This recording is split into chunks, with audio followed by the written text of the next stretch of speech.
Okay, so I feel like we're gonna have to make a few more of these videos over the next few days, depending on what happens at the end of the NHL preseason period. You know, the entire Shane Wright, Slafkovsky angle of 2022 between the first overall projected pick since he was 16 and the Slovak winger that was so good at the international tournament level. We had ourselves the conclusion to the conversations of the draft a few weeks ago when the draft was actually held. But heading into the regular season of 2022-2023, there still are some more conversations that I think can really just drive the point home before we open up this year's worth of play.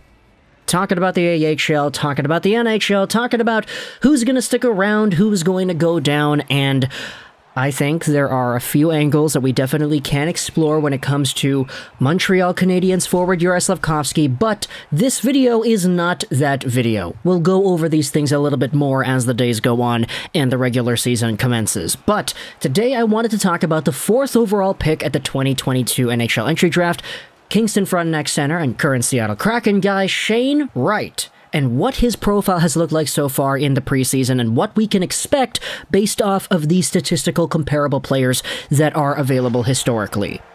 Shane Wright has played a few games for the Seattle Kraken, and to be fair, I haven't watched every single Seattle Kraken game. A lot of the opinions that I'm spewing out here just happen to be based off of what a lot of Kraken fans are having to say, as well as what I had seen from Shane Wright against the Vancouver Canucks, because he did participate in the home-and-home with the Vancouver Canucks in Vancouver and Seattle.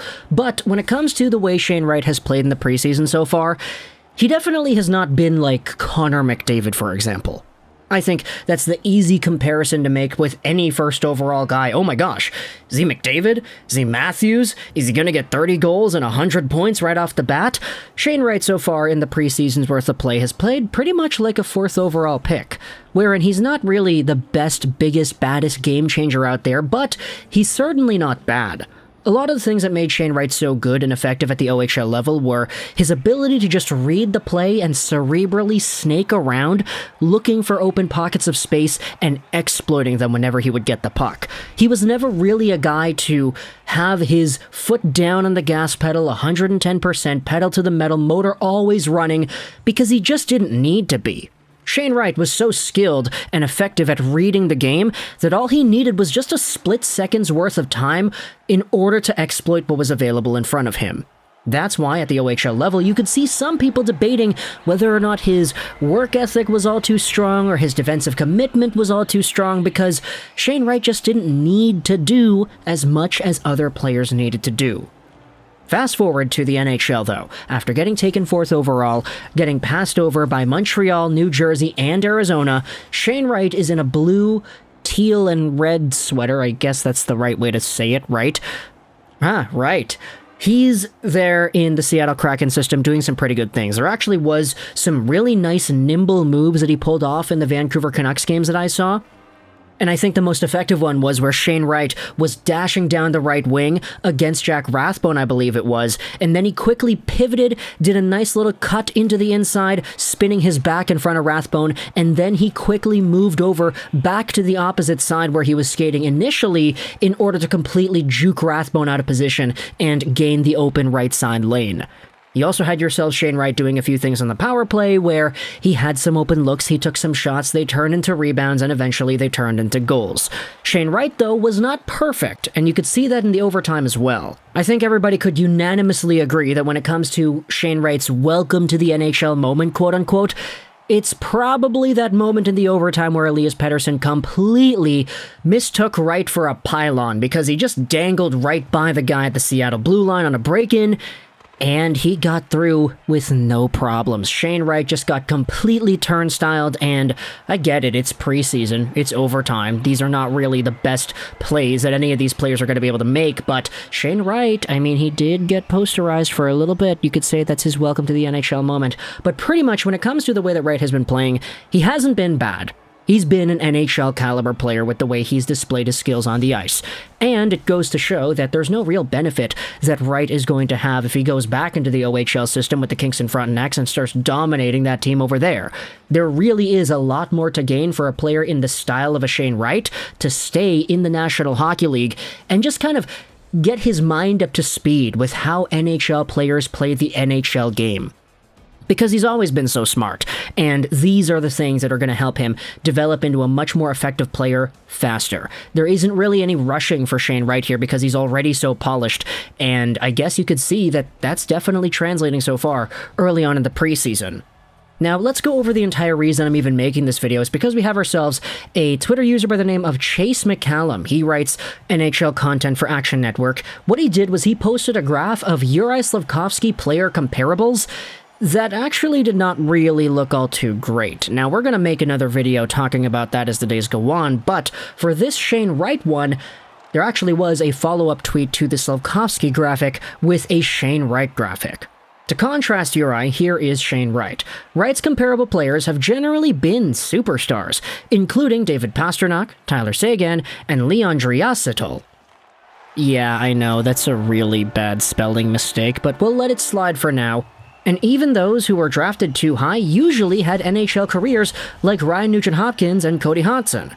If you want to see anyone else, let me know, and attached is the graph of players who have been pretty comparable to Shane Wright when it comes to the overall level of production and the goals above replacement metrics too. The data has been acquired from Evolving Hockey and Elite Prospects.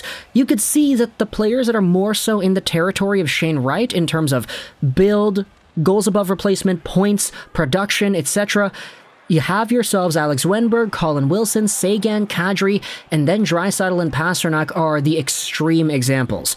I'll tell you this right here, Juraj Slafkovsky's graph, if you want to go out there and wait for the video that we're going to make about the same thing, referring to him, it does not look as pretty when it comes to the guys that are in the same territory. Obviously, Leon Draisaitl is one of the top 5 players in the entire NHL. I think you could comfortably say top 5. David Pastrnak can score 40 goals and 100 points in any given year. You just gotta give him the games played.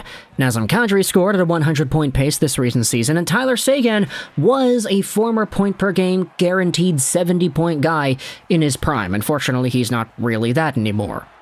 Josh Bailey had some really good years. Alex Wennberg, of course, doing what he's doing with the Seattle Kraken. And even some of the other guys here, too. Sam Reinhart has had a really good resurgence in his career ever since being acquired by the Florida Panthers. I mean, sure, it's the Panthers, so they're all pretty good over there, but Sam Reinhart is definitely starting to show off more nowadays why he was taken second overall back in 2014.